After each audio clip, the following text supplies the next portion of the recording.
Good afternoon. I'm Ness from Necessities TV, and on this Friday's news segment, I'll be giving you the latest on COVID-19, Tekashi 69, and our stimulus checks. But first, a quote from the infamous Mahatma Gandhi.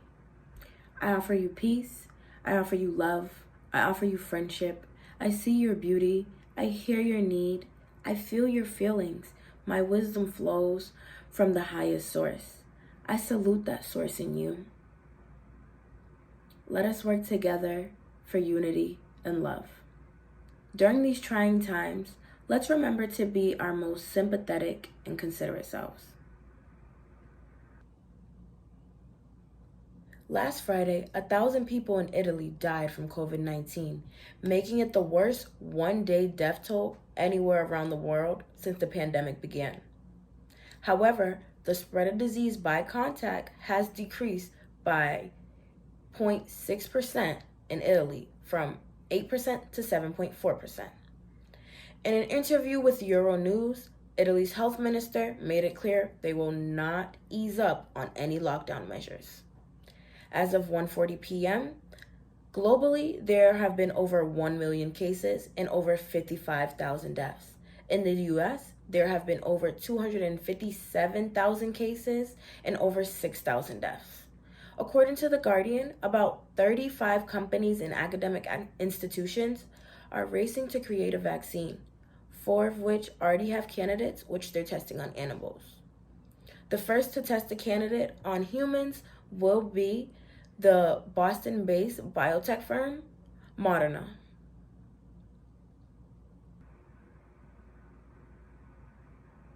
With the end of COVID-19 not being visible at any moment, and this year being an election year, many of us are wondering, are elections still happening? If so, how are they happening? Where do we go? Are we going to be able to go out for elections? What's going on? So each state has proposed a plan to either delay the election or to have absentee/mail voting options. Most legislations are currently pending, but to find out where your state is at, you can go to www.nessl.org. In Massachusetts, a bill was enacted giving the state authority to postpone municipal elections and expand voting options. There are also 2 bills that are pending, one to postpone certain special elections until May 19th, and the other is to expand the powers of the Secretary of State over elections during emergency, including the ability to postpone elections. Coming up next, we'll be taking a more positive vibe as we get into Tekashi 69's release and our stimulus checks. In December, rapper Daniel Hernandez, aka Tekashi 69, was sentenced to 2 years behind bars for pleading guilty in his federal drugs and weapon case. He was credited for his time served, and due to his good behavior, he was scheduled to be released this summer. But this past Wednesday, Tekashi 69 was released due to COVID-19. Tekashi's attorney explained to the courts how he has asthma, which makes him extremely vulnerable to COVID-19. Tekashi was granted a release, but has to serve the rest of his sentence in house arrest.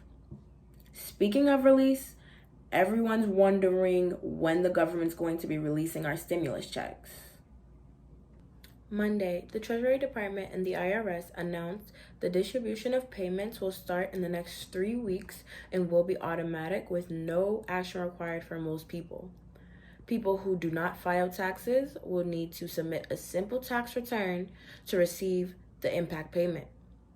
Single filers who make more than $99,000 a year and joint filers with no children who make more than $198,000 are not eligible. For eligible taxpayers who filed their taxes in 2019 or 2018, you will receive an automatic payment of up to $1,200 for individuals and $2,400 for married couples and $500 for each child. I'm Ness, and that's all the news we have for you today. Thanks for watching Necessities TV. See you next Friday.